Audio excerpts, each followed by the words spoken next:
저도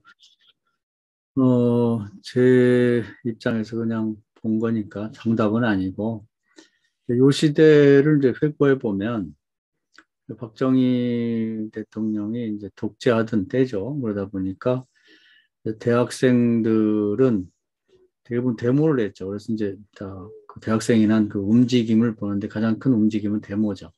근데 이 사람은 가진 게 많다 보니까 아버지가 또 부자고 데모대에 이제 참여를 못 합니다. 그래서 굉장히 자괴감을 갖고 있죠. 그러니까 뭔가 이 전체 흐름에서 뒤처져 있는 것 같은 죄의식 같은 거 갖고 있죠. 좌절하고 있는 거죠. 너무 많이 가진 사람으로서 못하니까. 그리고 이제 이 지금 화자인 나는 당시에 이제 출세하려면 너나 할 거 없이 서울대 가는 것보다 육군 상학교를 가라. 그런 말을 했죠. 그래서 이제 군인이 되면 출세한다. 그런데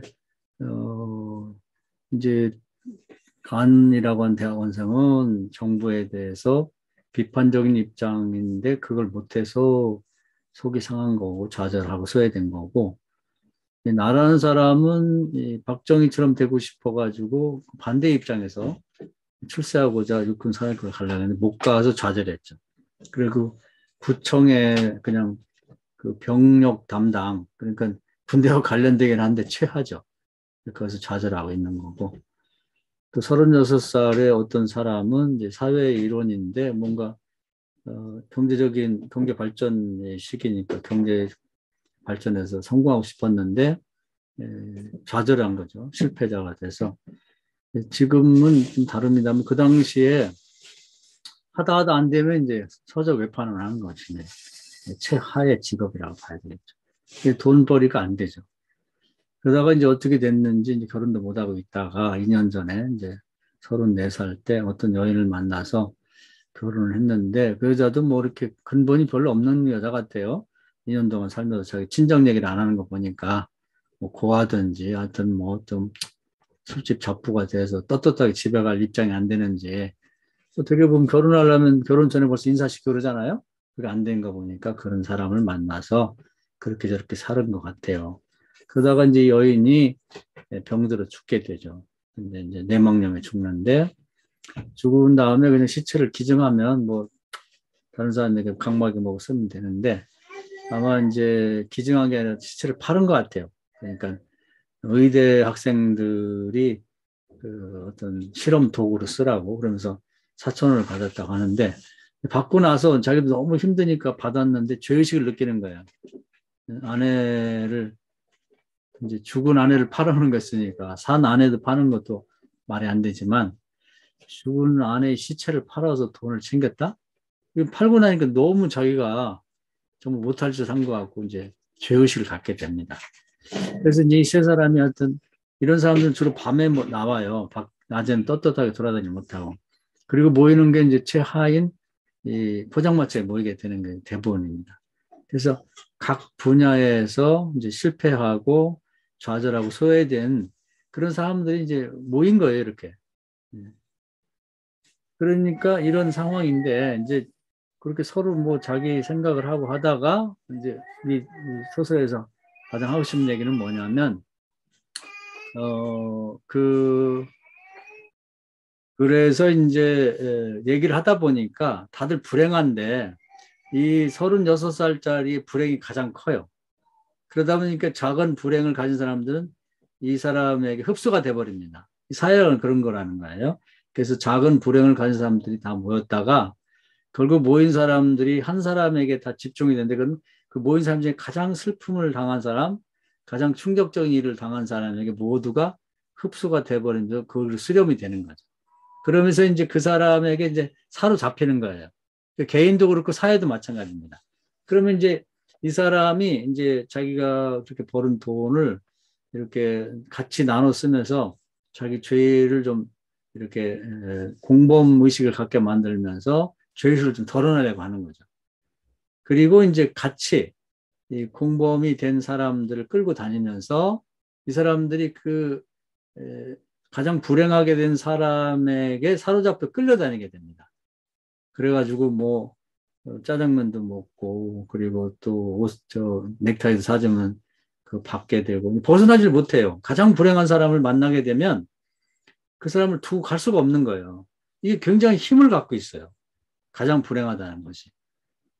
그래가지고 뭐 같은 동병상련이라고 자기들도 좀 좌절을 가면 맞아 있는 데다가 불행하니까 동정하면서 같이 다니게 되는데 점점 깊이 빠져들게 되죠. 그런 다음에는 이제 불구경도 같이 가게 됩니다. 같은 입장에서.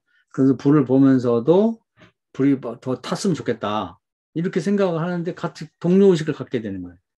그리고 나서 이제 저는 상관도 없는데 단지 불행하다는 것 때문에 공감대가 형성되고 택시도 같이 타게 되고 같이 내리게 되고 여관도 같이 가게 되고 그 죽을 때도 같이 목격자가 돼서 끌려다니다가 이제 벗어나게 되는데 이게 뭐지? 이러면서 이제 그 사람이 겪었던 모든 삶을 한번 추첨하면서 다니게 되는 거죠. 그리고 이제 그 사람이 내가 얼마큼 어렵게 살았는지를 보여주려고 의도한 건 아니지만 그 책판집에 가서 월부 할부 촌집에 가서 받으러 가요. 밤늦게.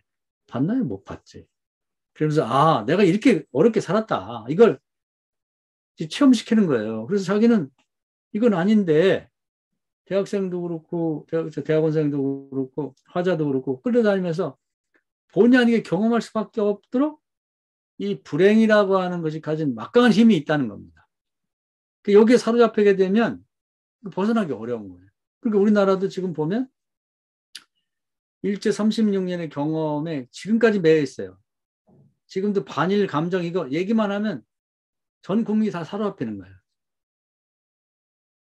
그리고 이제 그때 이제 정신대 팔려갔던 그런 분들이 나와서 얘기하면 우리 대한민국 국민이 근대사를 겪으면 가장 불행했던 사람들이니까 거기서 끝나는 거다. 모두가 끝나고 그분들과 함께 그 사람들의 시각으로 세상을 보게 되는 거죠. 그 반일 감정 안 가지면 외국노예요. 이렇게 돼버리는 거예요. 광주 사태 없어질 만하면 또 일어나요. 광주 사태처럼 비극적인 게 없잖아요. 뭐 6.25 마찬가지. 그래서 무슨 일만 생기면 또 광주 사태 나와요.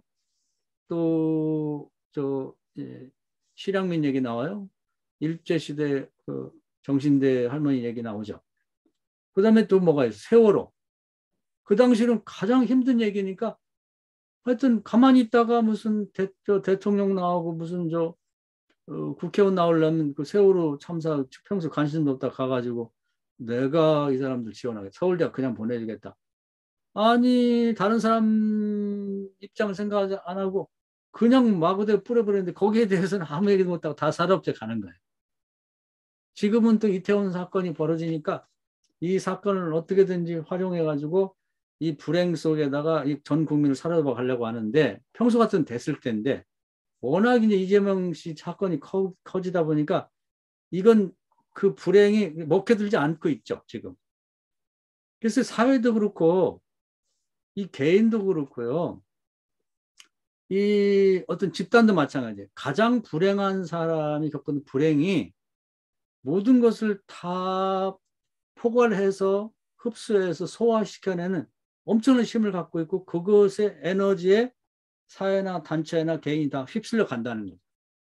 여기서 한번 빠지게 되면 벗어나기 상당히 어려운 거예요. 여기 보면 안이나 화자나 이 사람은 아무 관계가 없는데 한번 빠져드니까 벗어나고 싶은데 벗어나지가 않는 거예요. 그럼 휘둘리며 끌려다니는 거죠. 그러니까 이것이 이 사회에서 보이지 않는 이면이 갖고 있는 힘인데 이게 우리나라에서 가장 강력하게 이 사회를 지배하고 있고 이끌어가고 여론을 이끌어가는 그런 에너지 역할을 하고 있는 거예요, 지금도.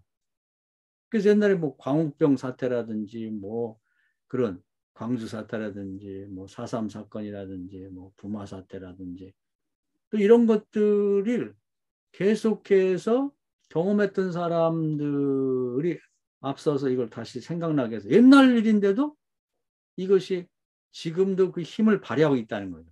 그런데도 지금 만약에 이태원과 관련된 그 가족들 이런 사람들이 나와서 얘기하면 거기에 대해서 아무도 얘기를 못합니다.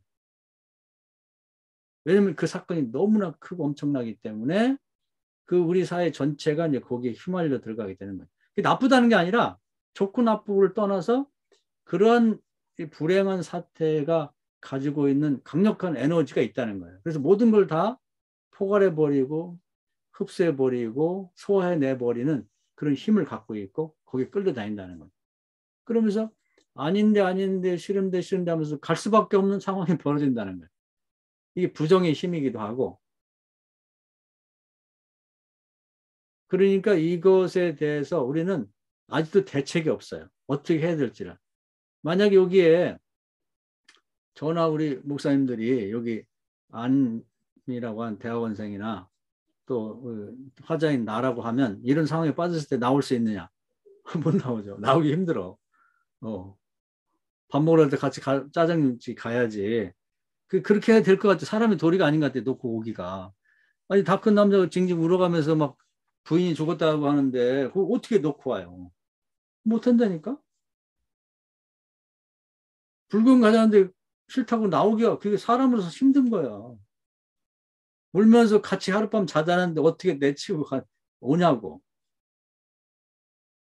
이 문제에 대해서 우리가 대책이 있냐 이거야. 우리에게 묻는 거죠. 이거 어떻게 할 거냐. 근데 이게 개인의 문제를 넘어서 어떤 이 사회 전체가 우리나라도 이제 이 역사를 보면 이런 부정적인 힘에 의해서 불행한 사태에 의해서 선거가 뒤집히기도 하고 사회 여론이 완전히 바뀌기도 하고 이런 식으로 되고 있다는 거죠. 뭔가 좋은 일에 의해서 이끌리지는 않아요. 좋은 일에 의해서. 야, 오늘 내 서울대학 우리 아들이 합격했어. 가자, 한턱 내자. 그건 우리 아들은 떨어졌는데 대학에 기분 나빠가지고 이게 잘 안 돼. 힘이 약해. 그리고 내 아들은 전문대학 못 갔는데 내 친구 잘나는 척하고 한턱 쏘겠다고 할 때 동의가 안 돼. 에너지가 약해. 성공이 가진 힘은 약하다.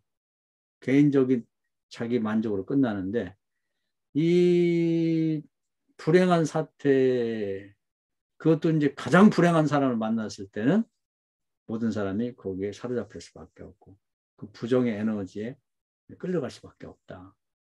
사회도 그렇고 교회도 그렇고 그래서 교회도 이제 부정의 에너지가 활동하게 하면 마귀역사가 심해요. 그러니까 영적 전쟁에서 긍정의 에너지 축복받고 변화되는 쪽으로 이제 교회가 전체가 가야 되는 거지. 그 부정한 불행한 어떤 사태가 발생한 게 오래 질질 끌면 안 돼.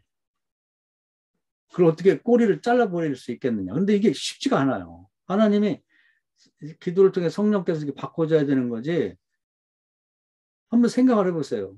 그 바보 같잖아요. 근데 내가 만약에 거기 대입시켜갖고 거기 있다 그러면 놓고 올 수 있겠냐고. 부인이 죽었다는데. 오죽하면 부인 시체를 4,000원 받고 팔았다는데 잠깐 좀 같이 있어다는데 어떻게 놓고 오냐고. 놓고 가고 싶지. 이게 내가 왜 여기 휘말리지? 이게 뭐지? 안 된다고요. 그래서 공범이 되는 거고 그렇게 벌은 돈을 같이 쓰면서 죄를 같이 나누는 거예요. 그래서 빠져드는 거예요. 그래서 좋은 동료를 만나야 된다는 얘기예요. 그래서 오늘은 한다 이 말씀이란다. 하여튼 작품을 잘 생각해 보면 굉장히 중요한 얘기라고 생각지 못한 얘기를 하고 있다고.